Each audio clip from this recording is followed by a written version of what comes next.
नमस्कार बच्चों, मैं doctor Jitendra Kumar Marothia, associate professor इतिहास विभाग सम्राट पृथ्वीराज चौहान राजकीय महाविद्यालय अजमेर।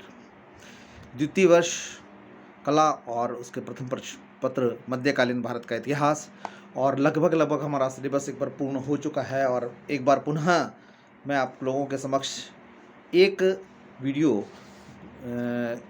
मुग़ल साम्राज्य जब हमने कंप्लीट पढ़ लिया था, उसके बाद में उसके पतन के कारण क्या रहे और उसमें औरंगज़ेब कहाँ तक उत्तरदायी रहा, उस पर हम बात करेंगे।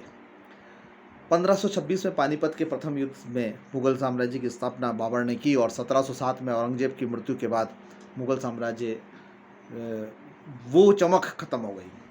और 1857 में हम देखते हैं कि बहादुर शाह जफर जो अंतिम मुग़ल सम्राट थे, उनको 1857 के स्वतंत्रता संग्राम के बाद में रंगून जेल भेज दिया। इस पूरे अंतराल में इतने इस युग में 1526 से लेकर 1857 यानी 330 वर्ष के इतिहास में मुग़ल साम्राज्य की पताका बहुत पराकाष्ठा बहुत ऊपर तक रही। 1707 के बाद में अवसान चालू हो गया और जब यूरोपियन जातियाँ भारत में आई तो धीरे धीरे कहते हैं कि मुग़लों का साम्राज्य सिमट कर पालम तक आ गया था।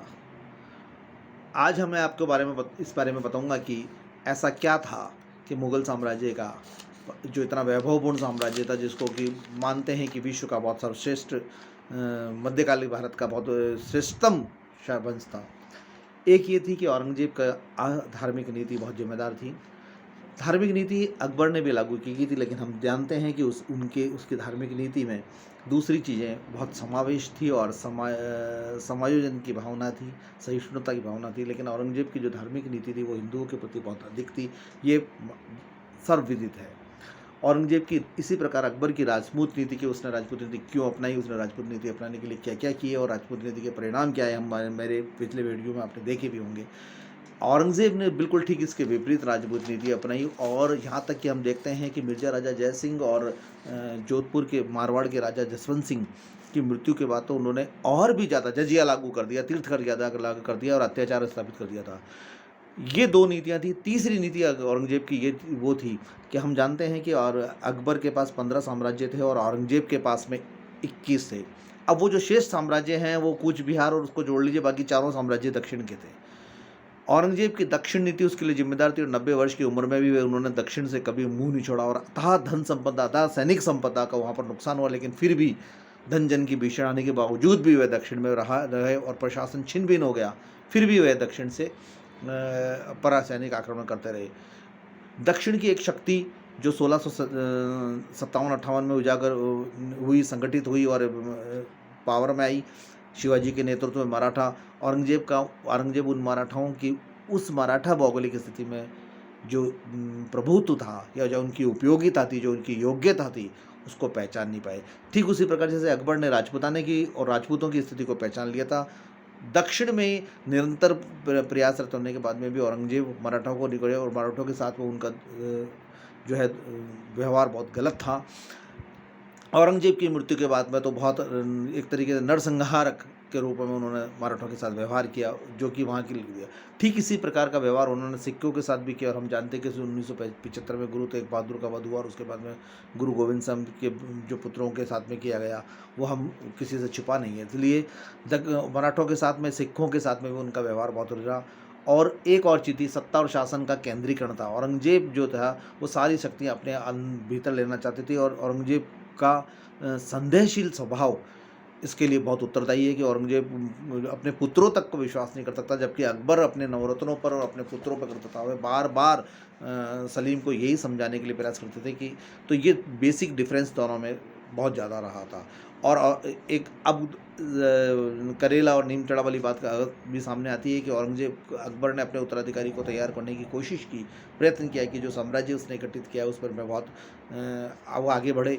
लेकिन दूसरी ओर औरंगज़ेब के उत्तराधिकारी उसकी बदकिस्मती रही, उसके क्रियाकलाप तो खराब थे ही और साथ साथ अयोग्य उत्तराधिकारी भी थे। और चाहे मोहम्मद शाह रंगीला ले लो, चाहे फर्रुख शाह ले लो, चाहे जहादर शाह ले लो, सभी ने और मुगल साम्राज्य का अवसान होता गया, सीमित होता गया। वहीं दक्षिण में बाजीराव प्रथम के नेतृत्व में एक शानदार हुई और वे उत्तर भारत तक आए और 1720 से लेकर 1740 तक बाजीराव प्रथम का वो जो साम्राज्य उस पर ही अमीरों की गुटबंदी, जो कुलीन वर्ग था उनकी गुटबंदियाँ नज़र आने लगी। अब धीरे धीरे जब केंद्रीय जनशक्तियाँ कमज़ोर होने लगी और अमीरों की कुछ अमीर ऐसे थे जो शाही सपोर्ट रखते थे, लेकिन उनमें इतनी योग्यता नहीं थी कि वो पूरे कूटनीतिज्ञ या अपने रौब से दूसरे अमीरों को अपने प्रभाव में कर ले। और धीरे धीरे जब वो मुग़ल दरबार गुटबंदी का होने लगा, आमोद प्रमोद का केंद्र होने लगा, नुकसान होने लगा, आर्थिक होने लगी, तब दोषपूर्ण सैन्य संगठन आया। और सैन्य संगठन जब कमज़ोर होता है, चूँकि माइट इज़ राइट का ज़माना था, जिसकी लाठी उसकी भैंस का ज़माना था, ऐसे में प्रांत का विद्रोह हुआ और हम देखते हैं कि मुग़ल साम्राज्य में धीरे धीरे धीरे दूर दराज के जो इलाके थे वो स्वतंत्र होने लग गए। मुग़ल प्रशासन में प्रतिस्पर्धा होने लगी, अमीरों में एक गुटबाजी होने लगी और इस प्रतिस्पर्धा ने भ्रष्टाचार को जन्म दिया, पारस्परिक शत्रुता को जन्म दिया। और फिर अब इन सब के बावजूद भी हम एक चीज़ और मानते हैं कि चूंकि सनातन धर्म में या हिंदू धर्म में ज्येष्ठ पुत्र को बनाने की प्रवृत्ति होती है, तो एक अनुशासन में रहता है, चाहे छोटा पुत्र कितना ही योग्य हो। लेकिन इस्लाम में कहीं पर भी उत्तराधिकारी का नियम का नहीं है, जिसकी लाठी उसका भैंस है। और R P. Tripathi some aspect of Muslim admission ने अपनी किताब में लिखा भी है। तो उत्तराधिकारी के नियम के अभाव के कारण ये सब हुआ और धीरे धीरे सत्ता प्राप्ति करने के लिए षड्यंत्र होने लगे मुग़ल दरबार में। और एक प्रकार से राजाओं का या उत्तराधिकारियों का, राजाओं का पुत्र का, राजाओं सम्राटों का, उनके जीवित रहते हुए उनके पुत्र का नैतिक परिवर्तन होने लगा, भ्रष्टाचार शामिल होने लगे, गुटबाजी शामिल होने लगी।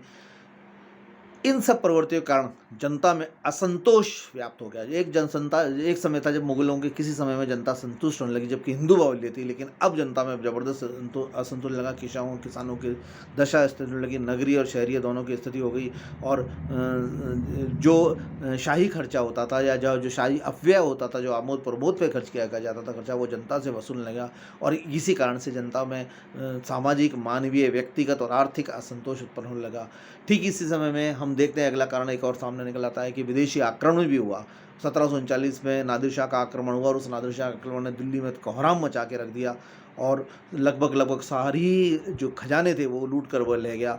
और एक और बात आती है कि पुनर्जागरण, औद्योगिक क्रांति, धर्म सुधार आंदोलन के फलस्वरूप जो यूरोप में आर्थिक क्रांति हुई, इससे यूरोपियन जातियों का भारत पर आक्रमण हुआ और धीरे धीरे इन यूरोपियन जातियों ने भारत की सारी जो प्रभुत्वशाली शक्तियाँ थी, चाहे क्षेत्रीय शक्ति हो, चाहे मुगल सम्राट की शक्ति हो, उन सब को अपने अधीन कर लिया। तो यूरोपीय जातियों का आक्रमण, सिखों के विरुद्ध, राजपूतों के विरुद्ध, जाटों के विरुद्ध औरंगजेब की नीति, औरंगजेब का संदेहशील व्यवहार, जनता में असंतोष, अमीरों की गुटबाजी, ये ऐसे कई जो मैंने विभिन्न कारण बताए, इन सब कारणों के कारण जो है मुग़ल साम्राज्य का पतन हुआ। और 1857 में देखते हैं कि उस अंग्रेजों ने प्रथम स्वतंत्रता के संग्राम के समय में जो बहादुर शाह जफर को रंगून जेल भेज दिया था। धन्यवाद।